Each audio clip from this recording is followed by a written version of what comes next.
Welcome back to the Romance Scam Rebellion. Today we're going to be talking to Bryan Denny. He's a retired colonel. Once he got out of the military, he found that his images were being used to scam victims. Now he's directly involved in the fight to expose scammers by educating potential victims and helping to change legislation to remove organized crime off the internet. He's been interviewed on multiple podcasts, in news media, and in many newspaper articles. He's a co-founder of AARS, Advocating Against Romance Scams, a nonprofit started in 2020 to support victims of online romance scams. Here's our conversation. We have not met before, but I have read a bit about you. I've watched some podcasts that you've been on and realized that you're quite famous out on the internet. Yeah, famous, infamous. Infamous? I know how you look at it, but yeah, my image has been around. I'll say that. So before we get into that, tell us a little bit about you, because my listeners probably are not sure of who you are yet. Sure. Yeah. So I'm I guess for the purposes of this discussion, I'm a retired U.S. Army colonel. I spent 26 years in the Army. I grew up in North Carolina and then, traveled around the world with the service. And I'm a dad. I'm very, very happily married and working. I do some consulting work now out of the state of Virginia. Still very much focused on the defense industry and what things that keep our country safe and our partners overseas, particularly in Europe, where I spent a tremendous amount of my service time in Germany and then in the Middle East as well. So I guess that is a thumbnail sketch of me. All right. And now you're a consultant for the military? I consult basically for industry, helping our industry partners understand what goes on and what the military is looking at in terms of procuring capabilities. And as the government looks to spend money, making sure they know what's out there and what's available. Also, I run a small business as well with the firearms industry, so I do a little bit of everything. Okay, great. So when did you find out that your pictures were out there on the internet? Sure, yeah, it was in 2016, just at the end of July. Someone reached out to me, and on LinkedIn, I was updating my LinkedIn profile because I was retiring. I was looking for a job. And I really didn't have much of a social media presence. And someone reached out, and I thought it was pertaining to a job. I was still pretty naive about social media and asked for my phone number to contact me. I said, sure. They called, and it was a lady in Canada. And she said, hey, I just want to make sure you're the Bryan Denny I've been speaking with.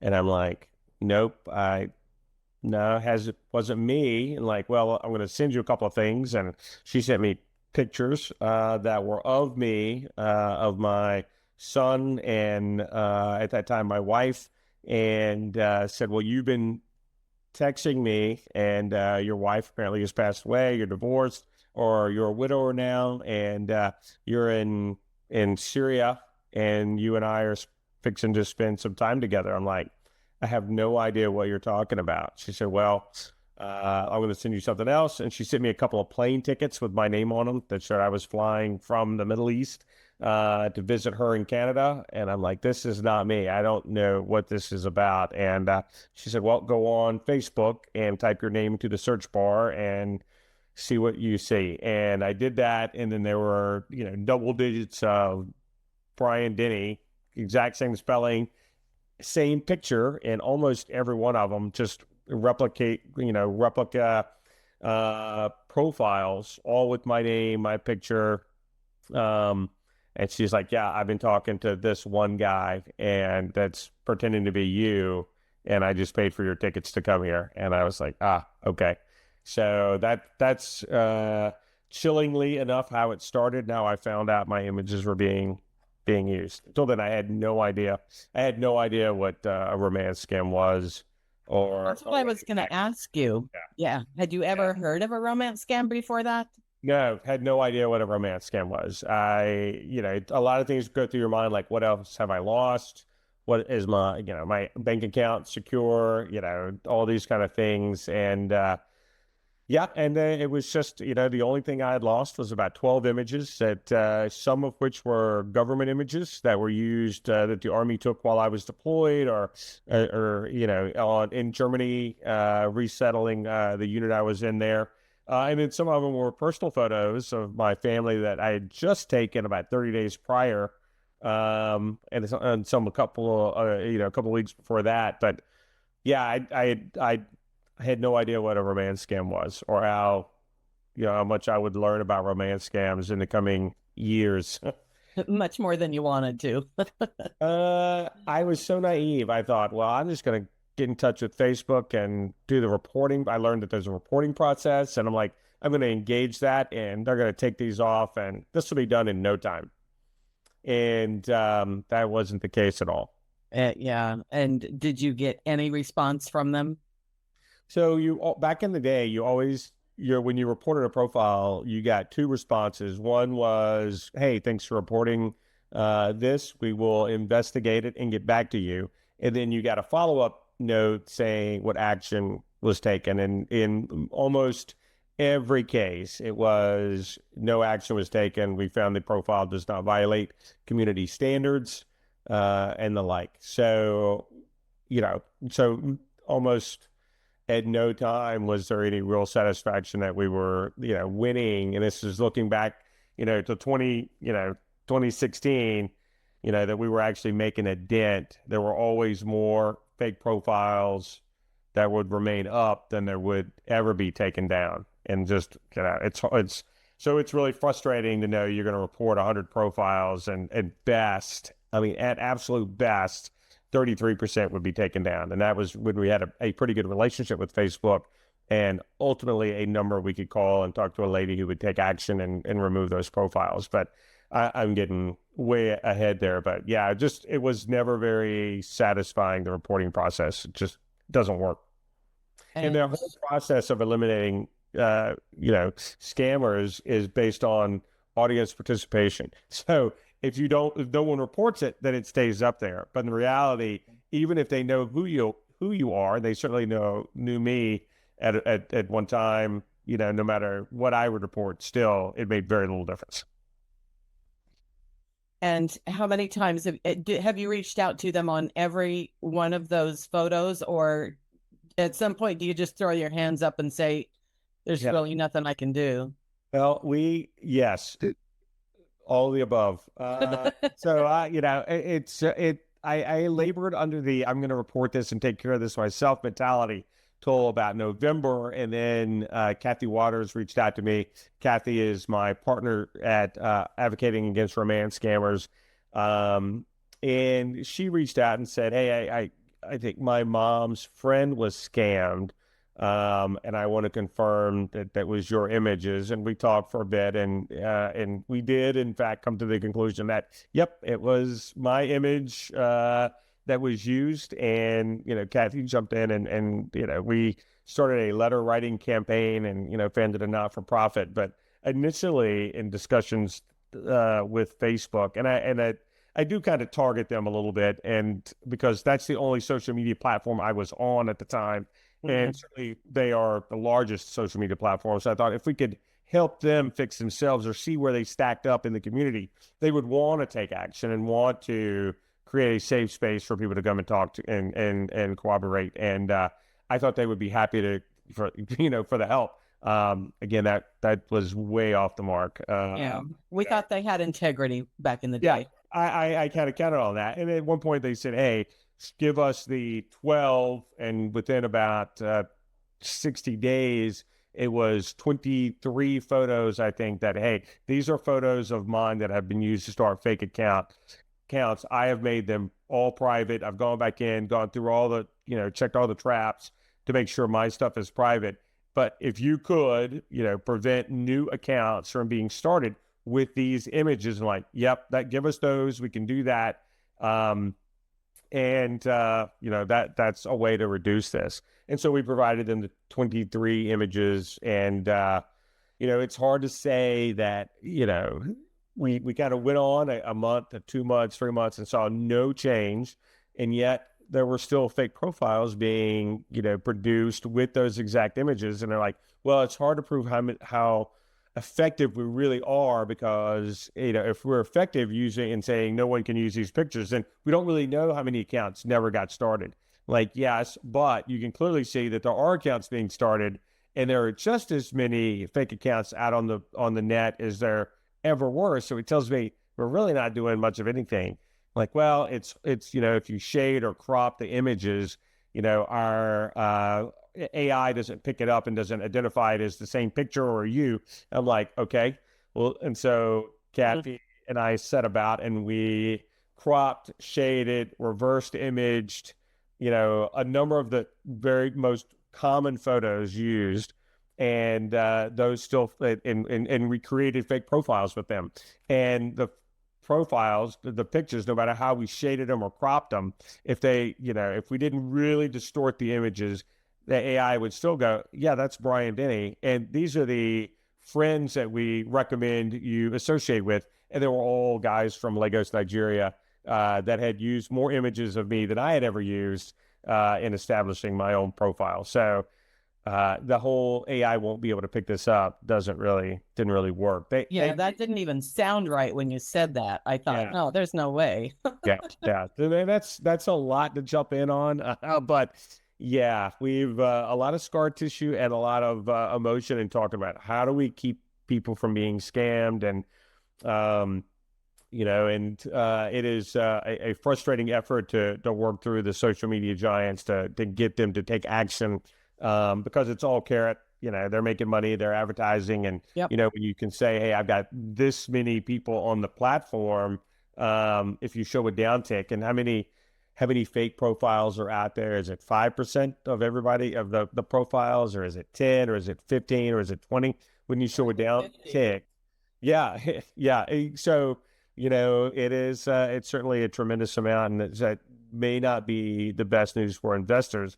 So if you're not forced to change, and because of Section 230 in the Communications Decency Act, they're not required to change. They can't be held liable. So there's really no impetus for them to do anything to fix themselves. So no matter how many times you show them and go, hey, this is where you're broken, let us help you, it doesn't work that way.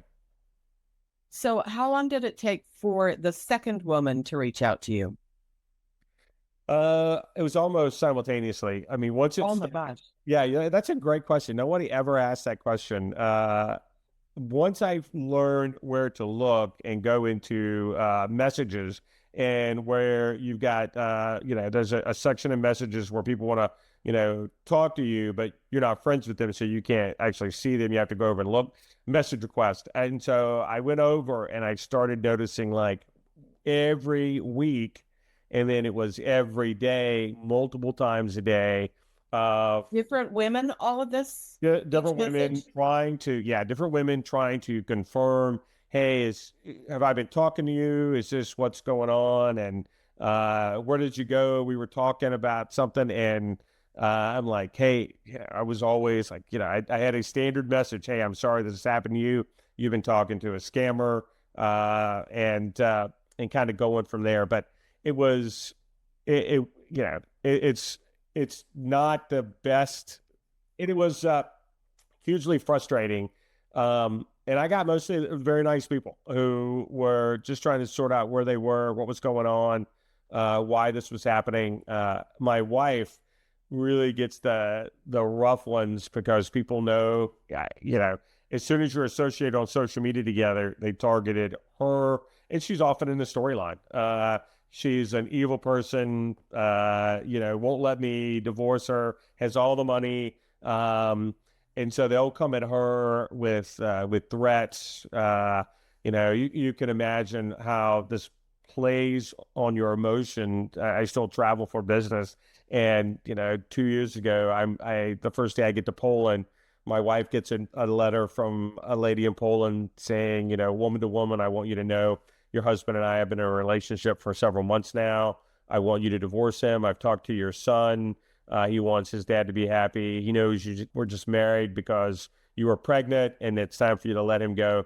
And I get off the plane, I get to the hotel, and I call my wife. It's like, oh, by the way, I'm like, yeah. And so my wife is a saint for putting up with that, and she will try to talk folks off the ledge, so to speak. But she and I have had that discussion. When somebody is, and she always starts with the same thing. Well, this is really what's happening. You're being scammed. When was the last time you actually met with my husband in person? And it's always, well, we've never actually met in person.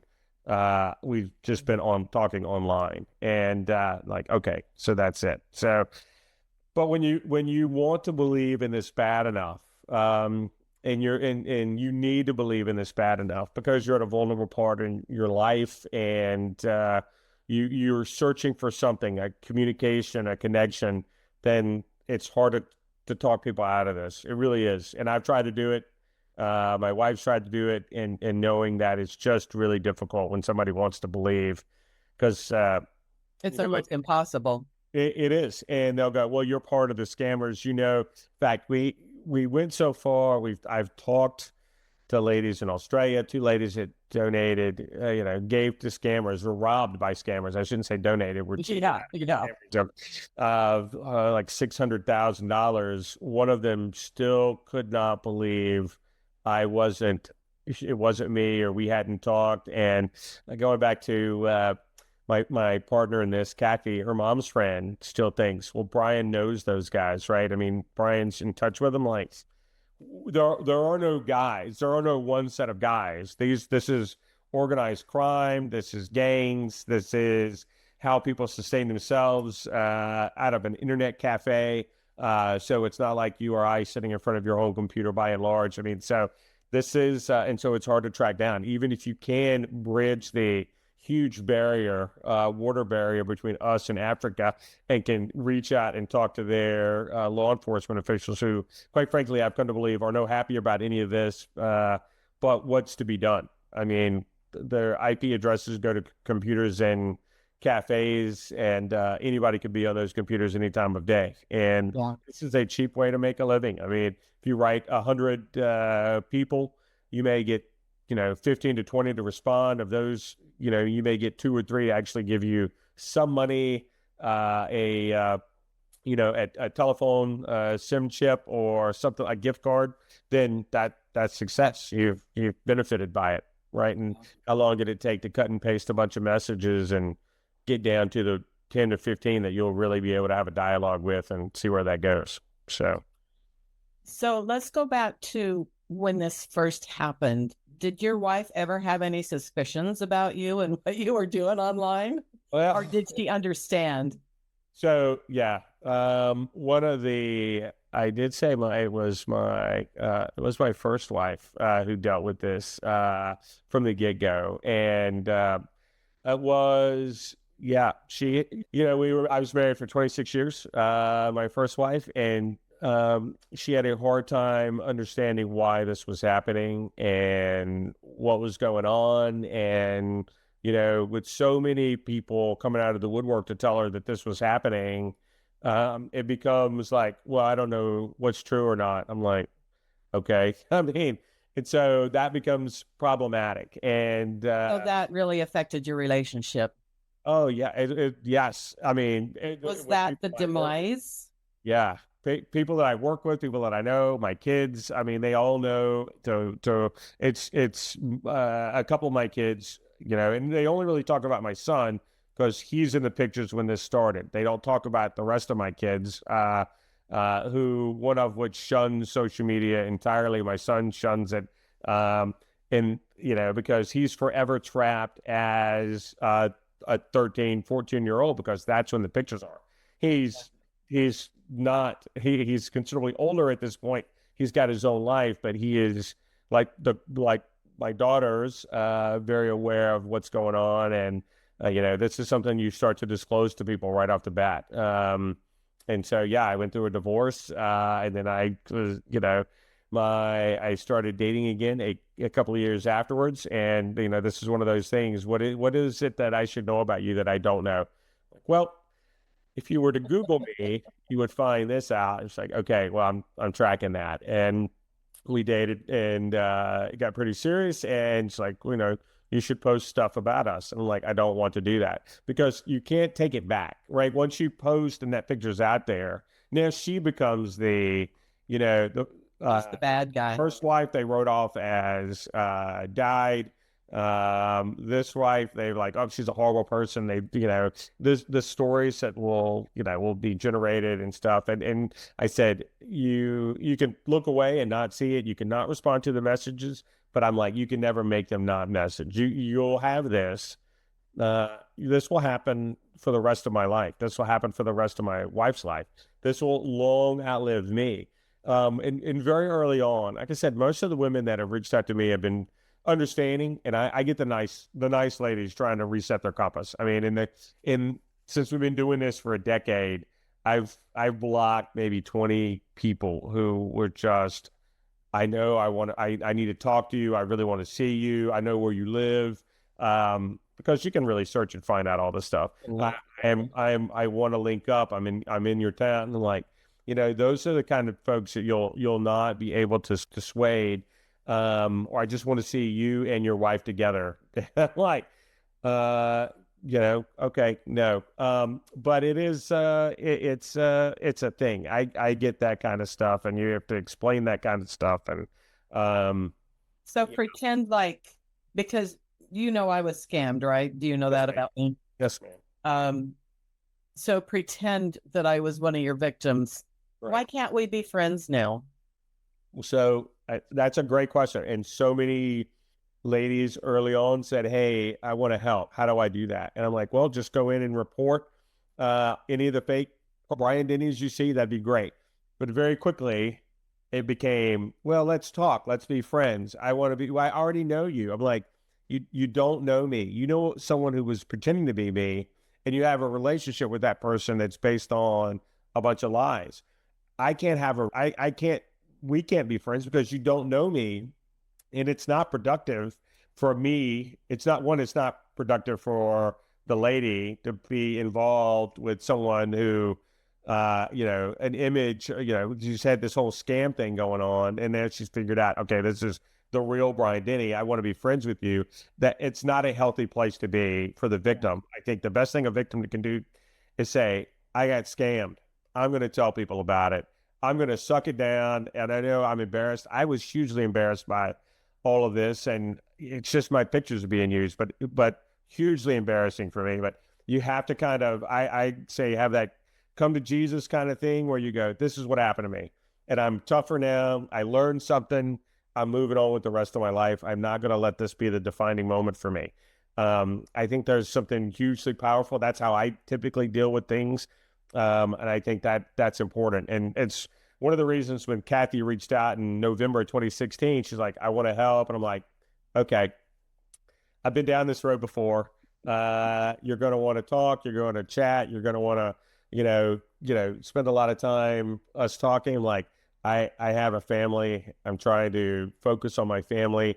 And then Kathy started sending letters to everybody and their brother to include people in the Pentagon. And I was still walking in the Pentagon at that time doing some consulting. I'm like, all right, I got to work with Kathy because Kathy's going to take us to the White House. So, and Kathy's great and has been just a superstar. So, yeah.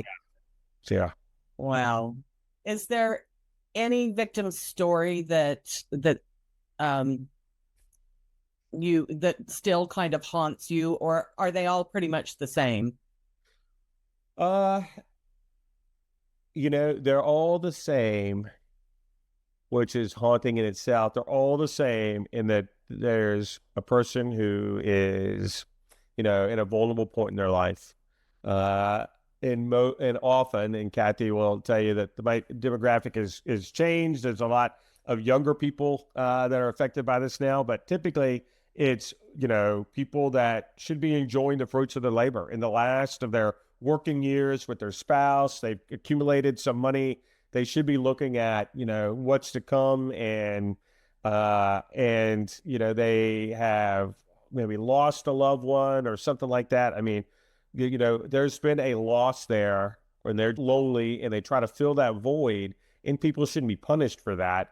And but that is the common and saddest part about this from my perspective. People are punished for being lonely, wanting to have a connection. And that's really tough to take. Have there been some standouts? Yeah, listening to little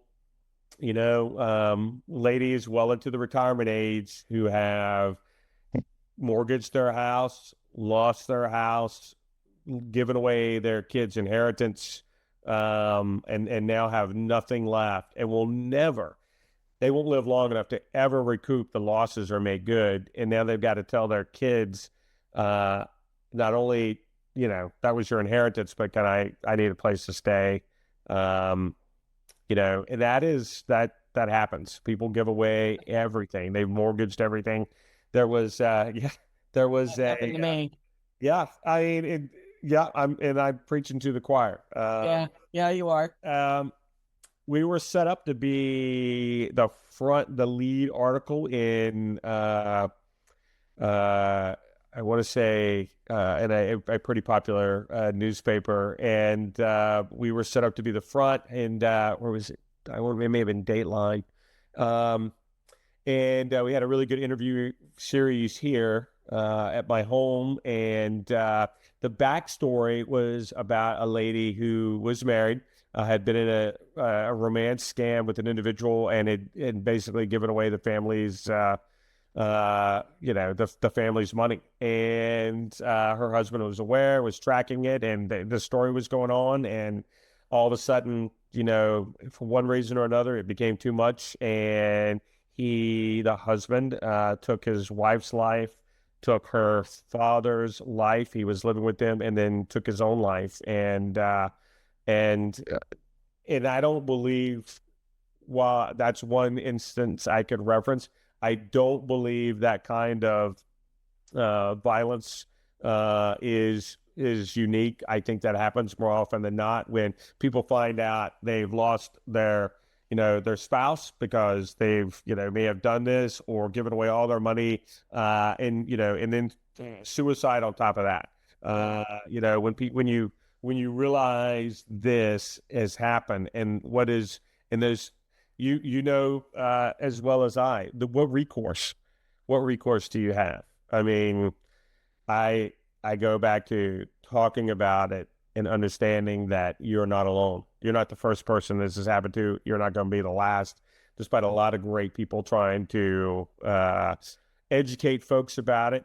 It's still a very profitable crime, which is why it is still, very much in existence. One lady said, again, early on, she's like, well, you'll be old and ugly one day and your pictures won't look very good. And, like, well, I appreciate that, but the pictures that they have are the pictures that they have. Yeah. The pictures You're not getting any older in those pictures. Yeah, exactly. My son will never be older than 13. I will never be older than, oh my gosh. They'll never have gray hair. Yeah. It's so, I mean, it's as long, she's like, well, and she was, really fussing at me because she's like, why haven't you done enough to stop this?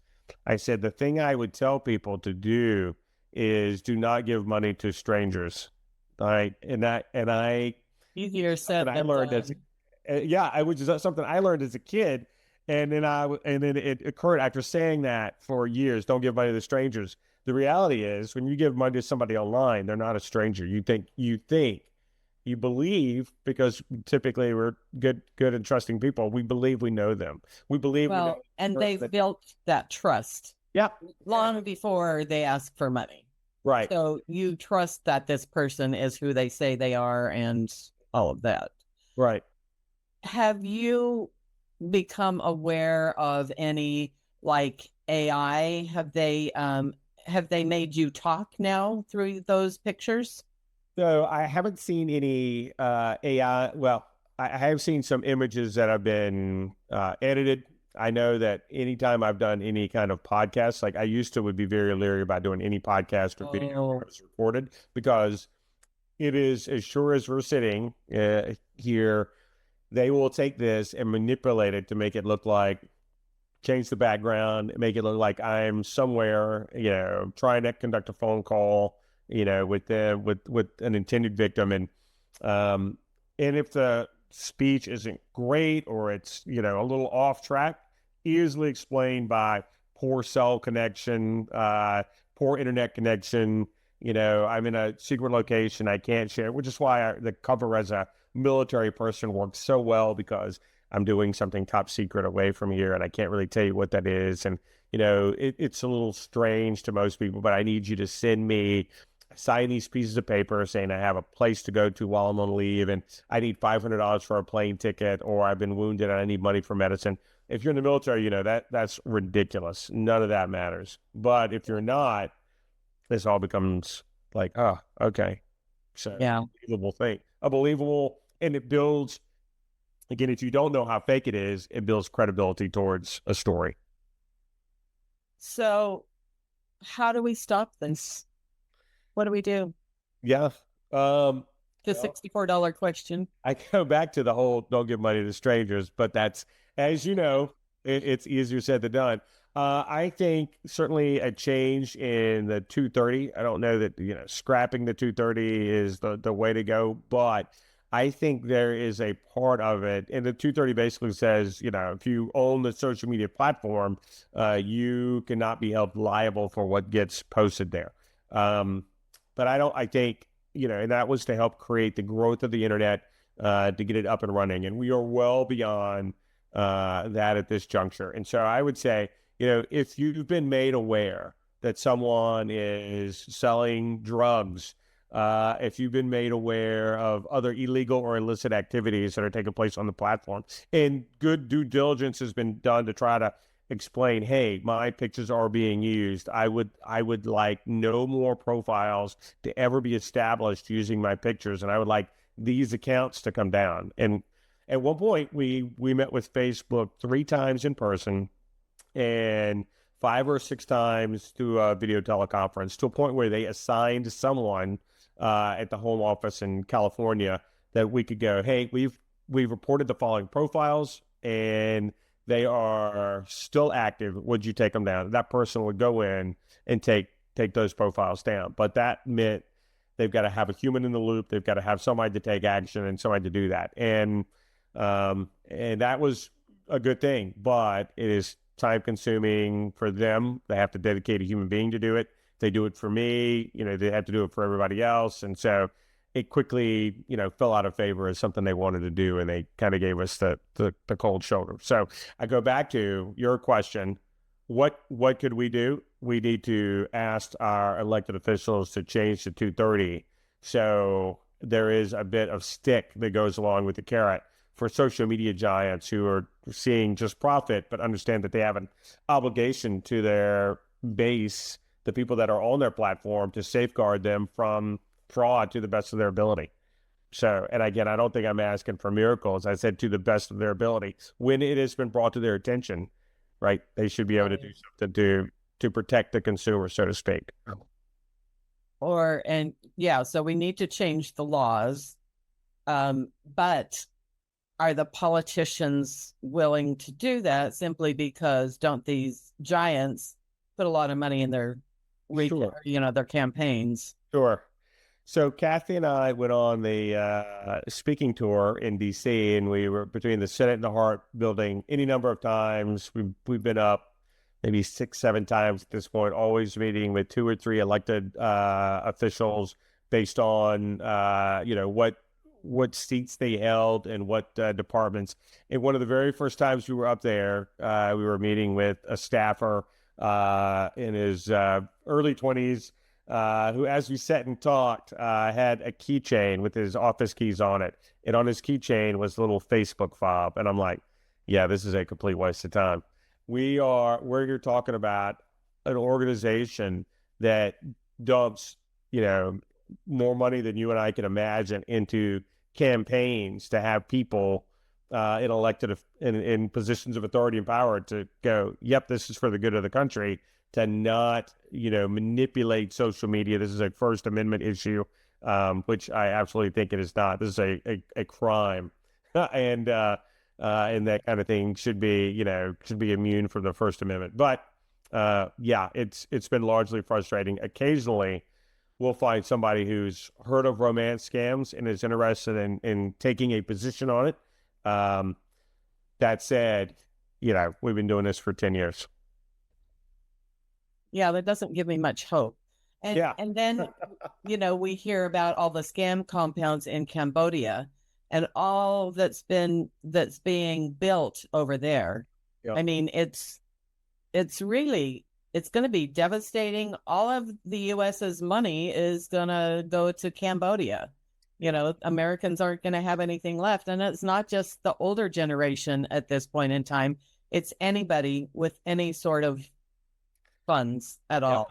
Yep. We are, trading it away, giving it away. I mean, and the folks on the other end of that line, and I probably used to be in this category where it was like, people get what they sign up for. We don't know why they would do that, but I have come to see this, and I react negatively when people, are callous about it. And you still, my favorite question going into, an office in DC is, have you heard about this? I'm like, well, no, it doesn't really affect us. I'm like, doesn't affect your constituents. The FBI has very good numbers on state by state basis that would say that it does affect your constituents. You just don't know about it. Yeah. Let us break it down for you. And I hate having those conversations because, quite frankly, it's not new. There are whole TV series dedicated to things like this, romance scams and catfishing and internet crime. There's lots of people talking about it, but if you have the and if you have the desire to listen to it and know that this is a thing and it affects people across the globe, it's a international crime, then you get it and you want to go, how do we stop it? But until it happens to a loved one, it's just something that happens to other people. That's what I thought too. And then it happened. Yep. But it's ramping up so much now. It almost seems like you're either a scammer or you're a target of a scammer. Those are the two types of people in this world. It's so massive. And I think it's a national security issue. And I just don't think our government is willing to even look at it that way. Well, and exactly. And so all the money that's leaving the country, and it's, billions of dollars, where does it go? Cambodia. Where some of it is in Cambodia for sure. What's to say it's not also funding terrorism? I mean, what's to say it isn't doing a lot of those things? It could be feeding a village. It could be funding terrorism. The reality is we don't know where that money goes. And if we did know, would be compelled to try to stop it or do something about it? I would say yes. And the U.S. and the U.K. just recently got $16 billion back from that Chen Zi, or can't remember what his name is, that Chinese guy who got extradited back to China, and that money should be going back to victims. And are they ever going to see that money? Probably not. No, I would say, I mean, how do you rack and stack and prioritize victims? I mean, somebody else will claim that. And, but if you've got paperwork that shows that you were, I mean, yeah. And if they don't, isn't it just one thief stealing from another? That is a way to look at it. Yes, that is a way to look at it. I was actually surprised that Western Union, Western Union was held liable and forced to pay back a percentage of monies that were used in scams back to the victim. And I'm like, why Western Union? Right? Western Union is a bank. It's just they're the middleman. If you walk in and go, Western Union, I want to send a wire to here. And even if they say, we don't think you should do that, they're like, well, it's my money. I'm going to send a wire wherever I want to, right? Yet Western Union was held liable. But because you guys met on social media and had this whole conversation on social media, they're not responsible at all. That's like, they're good. But the ATM machine is now responsible. That only thing Western Union did was facilitate the transfer. Everything that led up to that came through a social media, WeChat, you know, WhatsApp, Facebook, Messenger. Yeah. That's where the deals are made. So what have you noticed that's changed since the time that you've started this up until now? I mean, obviously AI is in the picture now, but have they gone from Western Union to the crypto ATMs? What have you been noticing? Sure, a lot of that. So there's, certainly I would say more sophisticated, but in reality, it's still the same old game. Certainly, the using and culling together videos is something I see more of now. Um, looking at when they don't find the picture they want of me, making a picture they want with some, pretty crude cutting and pasting and things like that. Using more, and this is really something we saw over the last couple of 3 years, using money mules in the States to transfer money to, just to add another layer of, yeah, this is really believable. You're going to send this to my sister or my mom, and she's going to send it to me. And, just another layer of, yeah, who would go to all that trouble if this was fake? Yeah. So I see, a bit more of that, just another bit to add credibility. It's still the base. It's still the same game at the end of the day, but different layers. Yep, crypto is involved. But if I was truthful, I would say like my target audience. I'm rapidly approaching my late 50s, and my target audience is probably the 50, 60, 70 genre. Like me, that goes, yep, I know what cryptocurrency is. I'm not doing I don't deal in cryptocurrency. And so I don't know that the younger crowd is definitely involved in that. But for my generation, plus a decade or two is really into yeah, we had a conversation. You won me over. I want to support you. I believe in this. Yeah, I trust you. Let me know, what you need and this kind of thing. And I don't think it's really much more complex than that. Yeah.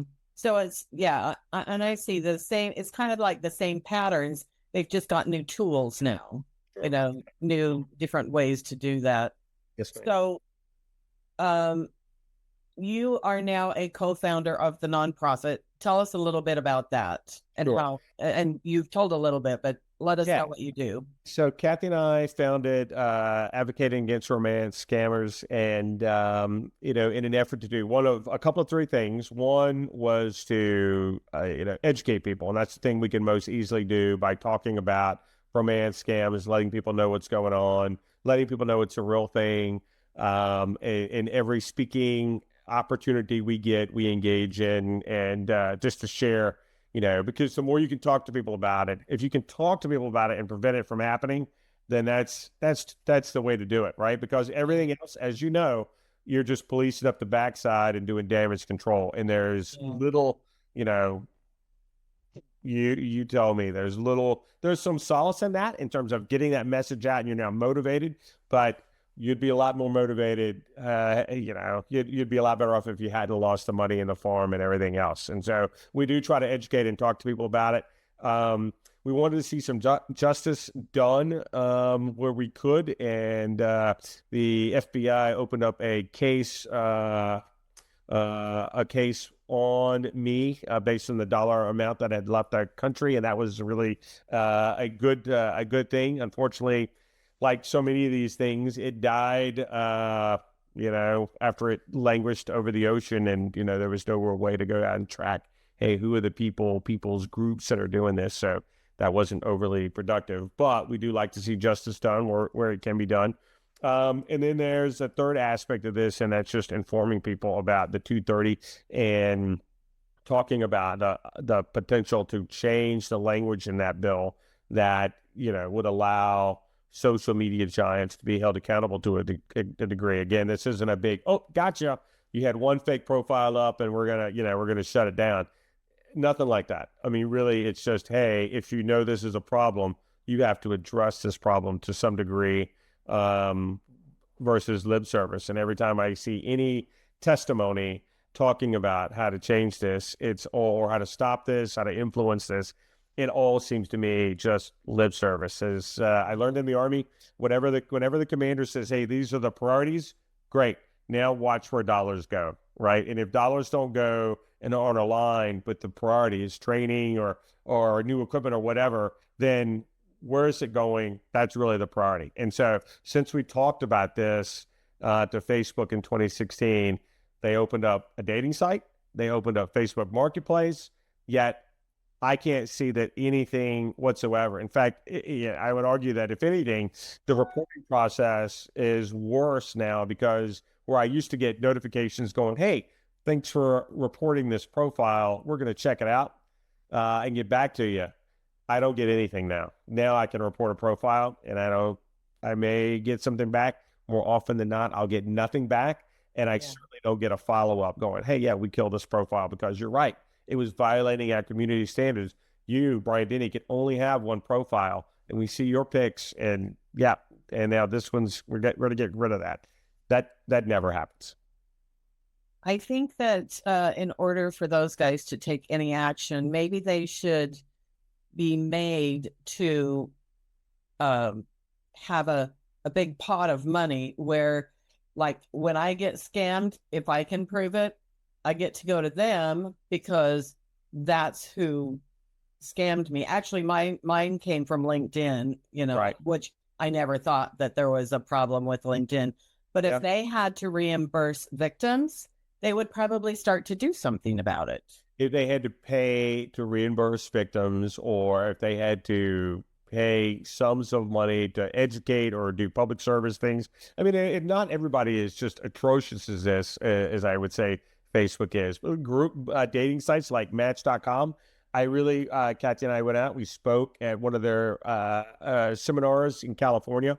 Because it's a pay-to-play dating site. They are very concerned about their image. They want to keep the fake Bryan Denny's off their site. Because as I said, I'm a blight. Either if I'm on your dating site, and I'm on countless dating sites, my images. I personally am not on any.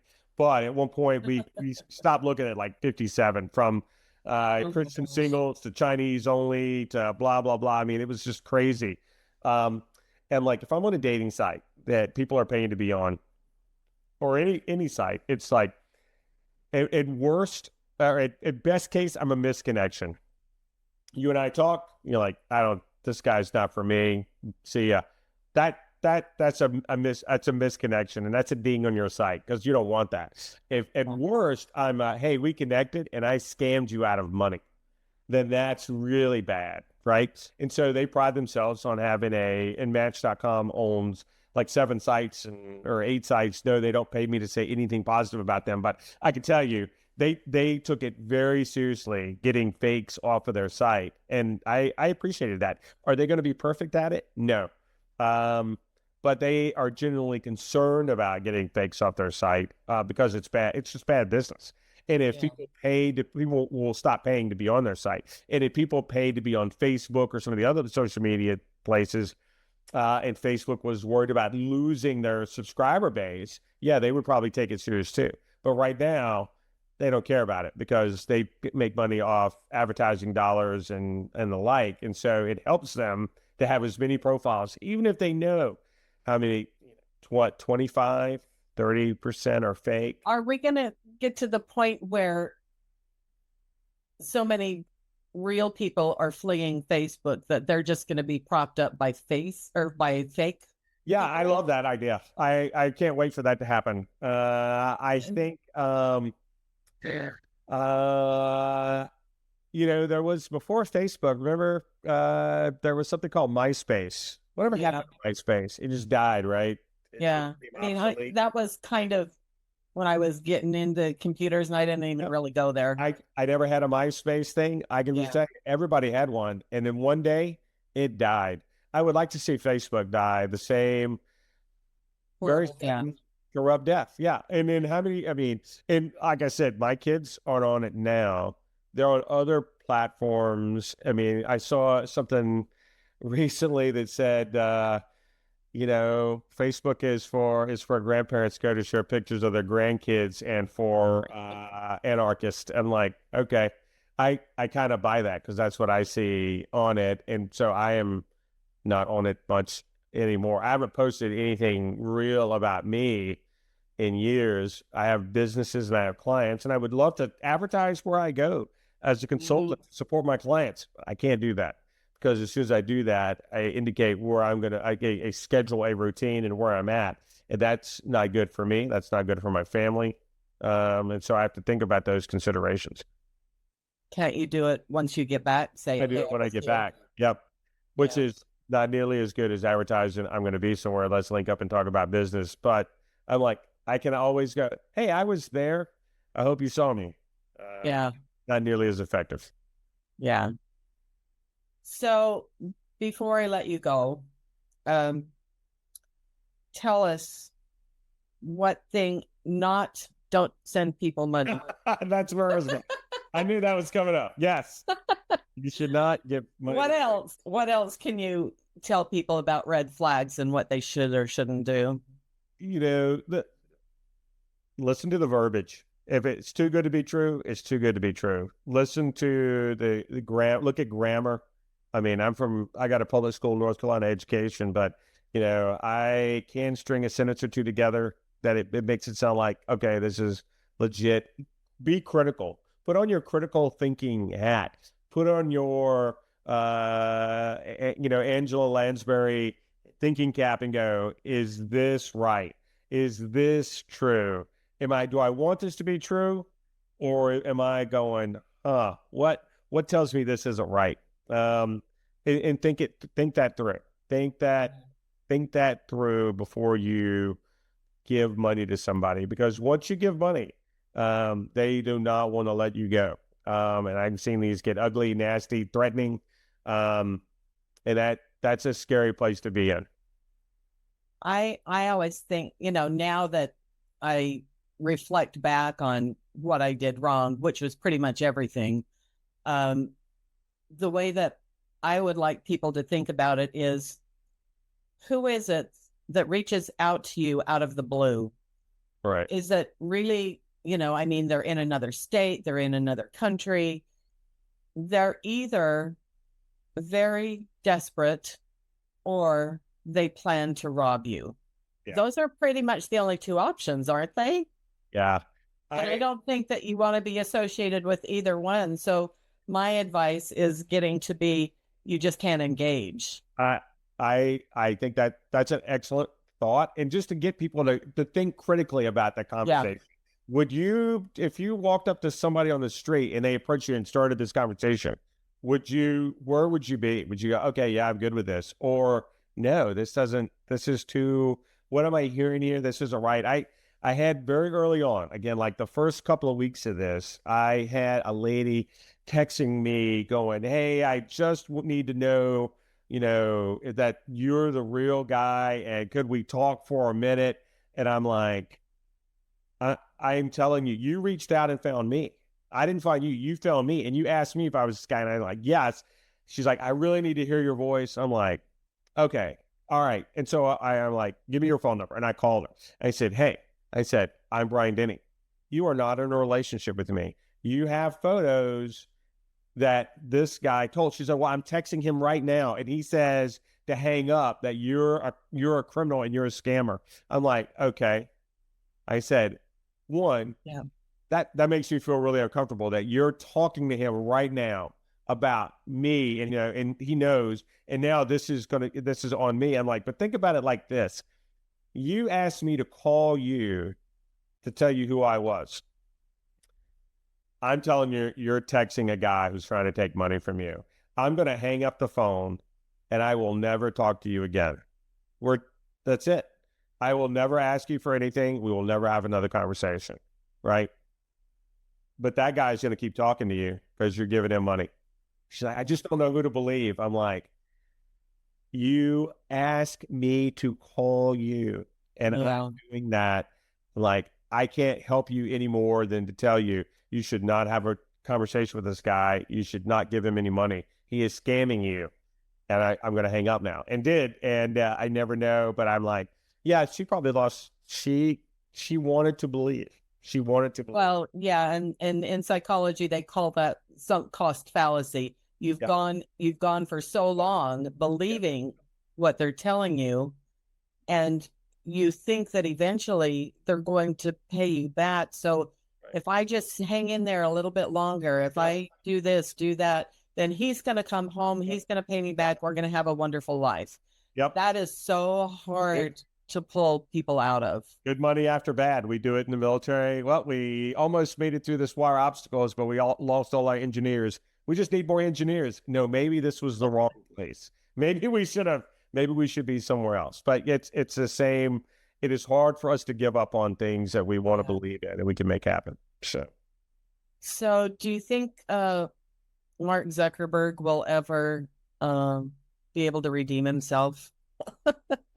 Didn't start out this way, right? Was it yeah, just money that got in the way? I don't think he believes he needs any redemption whatsoever. I think he believes very highly in himself and the people that surround him. I think they're paid to believe highly in him. Oh, so he's just totally out of touch. Yeah, I don't think none of this phases him at all. I mean, I think he is, he's living his best life. And Do you think that last lawsuit did anything to change any of that?